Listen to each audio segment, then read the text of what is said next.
Bismillahirrahmanirrahim. Alhamdulillah. Alhamdulillah Rabbil Alamin.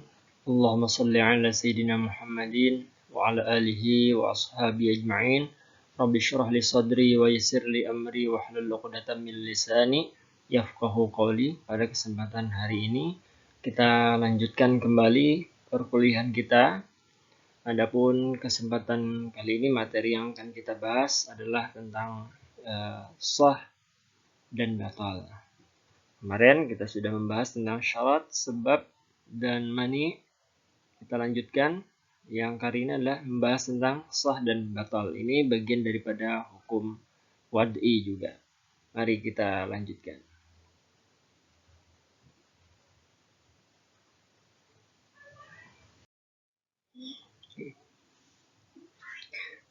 Di sini kita akan membahas dulu apa yang dimaksud dengan sah. Sah itu dalam makna bahasa, dalam bahasa Indonesia disebut dengan kata sah. Ya. Sah. Sah itu bahasa kitanya, kalau di dalam bahasa Indonesia dimaknai semacam diterima ya. Diterima ya. Bisa dimaknai diterima, bisa dimaknai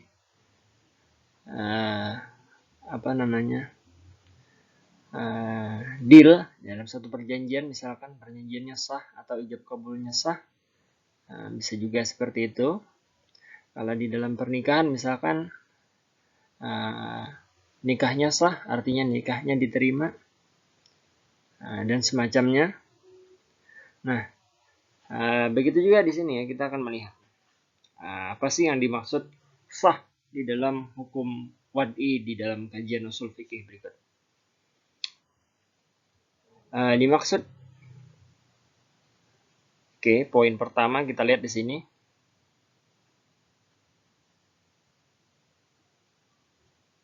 Kita lihat di sini.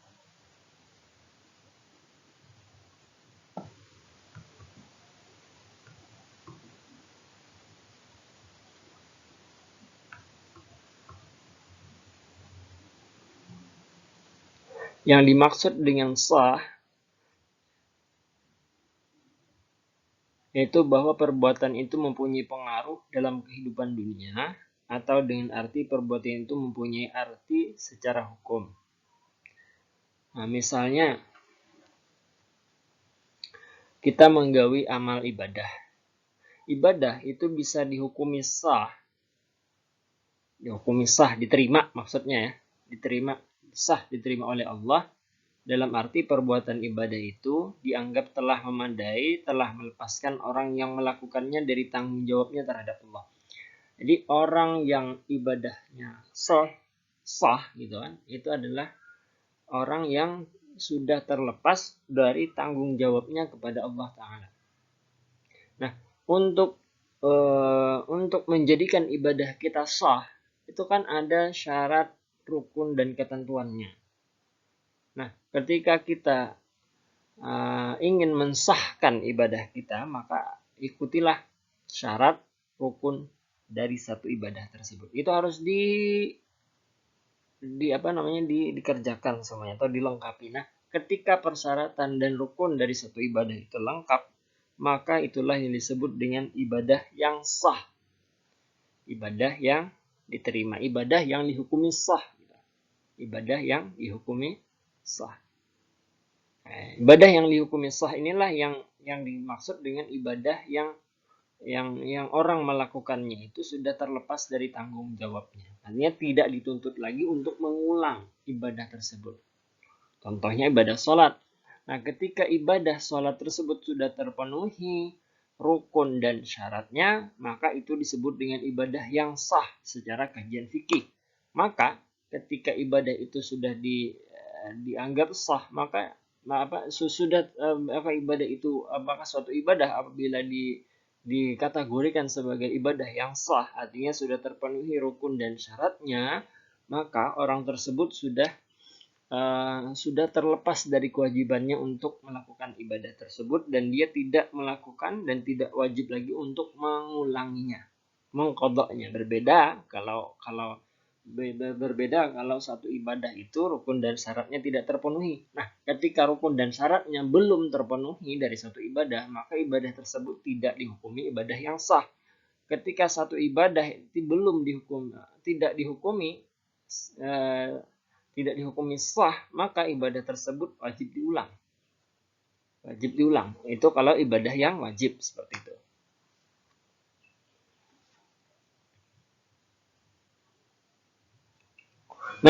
Nah, dalam konteks muamalah perdagangan itu ada sedikit perbedaan makna sah di dalam muamalah ya. Kalau di dalam muamalah, dalam dagang itu yang dimaksud dengan sah itu adalah tercapainya peralihan kepemilikan secara halal. Itu terjadinya terjadinya peralihan kepemilikan secara sah, secara halal gitu. Artinya di dalam dunia perdagangan itu jual beli ya, misalkan jual beli itu dianggap sah apabila telah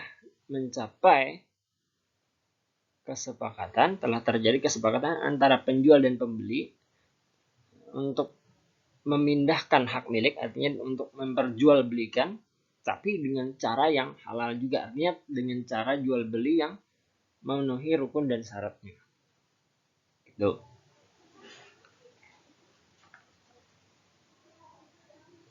Ya, gitu ya.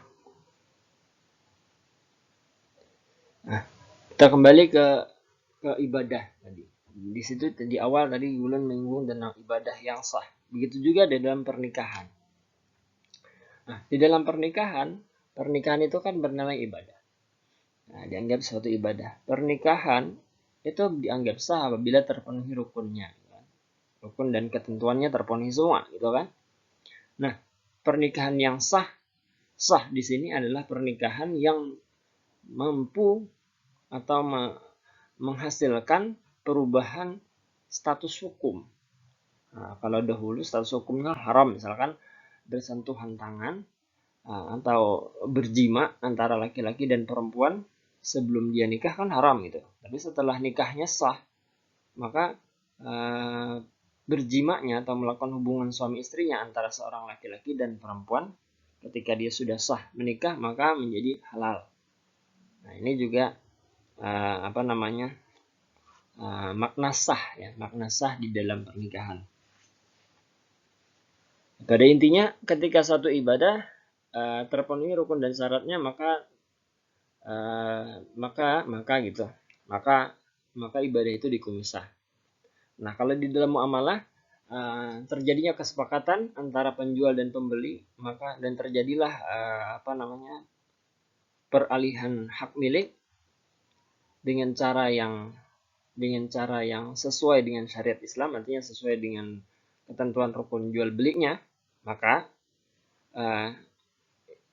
muamalah tersebut atau jual beli tersebut dianggap sah.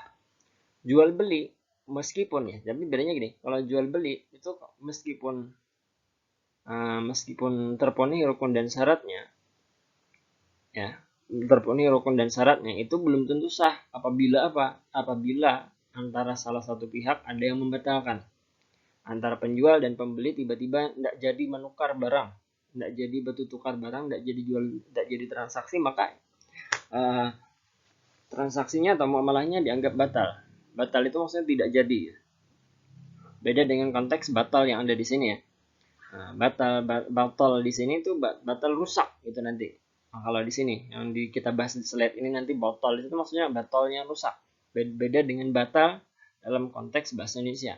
Nah, dalam konteks perdagangan gitu juga. Dalam konteks perdagangan maksud ulun batal di dalam tadi yang menjelaskan itu bukan berarti jual belinya rusak, tidak, tetapi tidak sah. Maksudnya tidak sah itu karena ada satu pihak yang tidak jadi membeli barang dan sebagainya.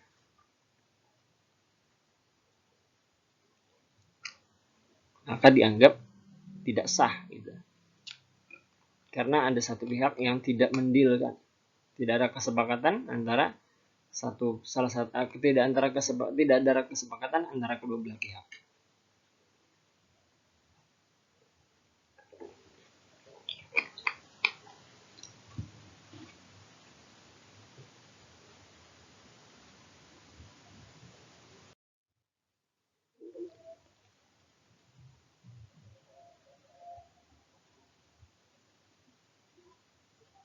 Yang kedua dimaksud dengan sah bahwa perbuatan itu mempunyai pengaruh atau arti untuk kehidupan akhirat seperti berhaknya atas pahala dari Allah Ta'ala. Bila dikatakan perbuatan itu sah, berarti dari hasil perbuatan itu diharapkan mendapatkan pahala di akhirat. Nah, gini, jadi kalau misalkan kita beribadah kepada Allah dan ibadah kita itu dikategorikan sebagai ibadah yang sah, maka kita berhak untuk mendapatkan pahala di akhirat. Ya, itu kalau dikategorikan ibadah kita sebagai ibadah yang sah, maka kita akan mendapatkan pahala daripada Allah Ta'ala, balasan kebaikan itu kan dari Allah Subhanahu Wa Ta'ala. Oke, baik dalam pengertian pengaruh dalam tinjauan dunia atau akhirat, maka suatu perbuatan dikatakan sah jika perbuatan itu dilakukan sesudah ada sebabnya, terpenuhi rukunnya, dan telah terhindar dari segala bentuk mani. Umpamanya dalam melakukan ibadah sholat, sudah masuk waktu, ya, sholat wajib, misalkan waktu sholat zuhur, ya, kita melakukan sholat zuhur di waktu zuhur, ya, dilakukan di waktu zuhur. Nah, ini kan syaratnya kan masuk waktu, ya, melakukan ibadah wajib sholat fardu itu kan seperti sholat fardu itu perlu syarat sahnya, kita harus tahu masuk waktu zuhur dan sebagainya.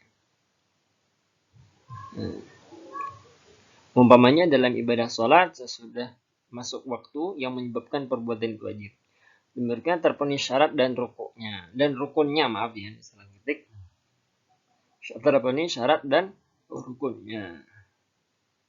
Ya, rukun sholat apa, syarat sah sholat apa, itu harus dipenuhi, gitu. Serta yang mengerjakannya, artinya manusianya, rokoknya itu terbebas dari hal-hal yang menghalangi mani. Nah, misalkan yang maniknya apa? Nah, misalkan yang menghalangi seseorang sholat, misalkan adanya najis, gitu, itu harus terhindar, gitu. Adanya najis, adanya hadas, baik hadas kecil, hadas besar. Nah, itu yang menghalangi seseorang untuk melakukan ibadah. Jadi kita sebagai seorang yang melakukan ibadah itu harus terbebas dari hal-hal tersebut, supaya apa? Supaya ibadah kita dinyatakan sah oleh Allah Ta'ala. Maka salat itu dinamakan telah sah apabila terpenuhi syarat dan rukunnya. Itu. Sedangkan batal nih, pengertian batal, ya. Kita ke batal. Batal itu kalau di dalam bahasa Indonesia disebut dengan istilah batal. Maknanya kebalikan dari sah. Nah, batal itu maknanya kebalikan dari sahnya, rusak. Kalau sah itu diterima, batal ditolak, gitu kan? Nah, kalau sholat kita batal, maka sholatnya diulang. Nah, kalau sholat kita tidak sah, itu maksudnya kurang rukunnya, kurang syarat sahnya, maka sholat kita dinyatakan batal. Kalau sholat kita batal, maka sholatnya harus diulang. Batal digunakan untuk arti tidak berbekasnya perbuatan bagi sepelaku dalam kehidupan dunia. Arti ini berbeda dalam ibadat dengan muamalah dan akad. Arti batal dalam ibadat adalah bahwa ibadat itu tidak memadai dan belum melepaskan tanggung jawab serta belum menggugurkan kewajiban qada. Nah, seperti yang tadi menjelaskan, ketika kita sholat fardu kita belum lengkap syarat dan rukunnya, maka dinyatakan batal. Nah, ketika sholat kita batal, maka kewajiban untuk melaksanakan sholat tadi pun tetap ada, gitu loh. Tetap wajib, belum gugur, gitu loh. Beda kalau tadi lengkap syarat dan rukunnya, maka sholat kita sudah dinyatakan sah. dan tidak perlu diulang lagi. Gitu. Ibadat dikatakan batal bila menyalahi tujuan syar'i pembuat hukum, yaitu Allah Ta'ala ya, yang tidak sesuai dengan ketentuan syariat dalam menetapkan amalan itu. Menyalahi maksud syarat itu kadang-kadang mengenai materi ibadat sendiri, seperti tidak cukup rukun dan syaratnya atau terdapat mani. Sedangkan dalam muamalah dikatakan batal dalam arti tidak tercapai arti atau faedah yang diharapkan darinya secara hukum, yaitu adanya peralihan hak milik atau menghalalkan hubungan yang semula haram. Ini tidak ada kesepakatan ya. Batal itu tidak jadiannya tidak batal kalau di dalam muamalah batal itu dinyatakan batal gitu, artinya tidak jadi karena tidak tercapai kesepakatan. Kalau antara penjual dan pembeli tidak terjadi kesepakatan. Atau karena syarat dan rukun jual belinya ada yang kurang, bisa jadi batal. Atau bisa juga syarat dan rukunnya dalam jual beli itu tercukupin, sudah cukup, cuman tidak ada kesepakatan antara penjual dan pembeli, maka menyatakan jual belinya batal.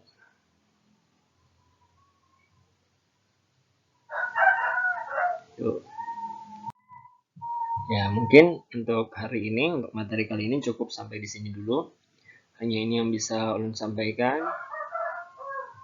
Mohon maaf atas segala kekurangan. Mudah-mudahan ada manfaatnya. Billahi taufiq wal hidayah. Wassalamualaikum warahmatullahi wabarakatuh.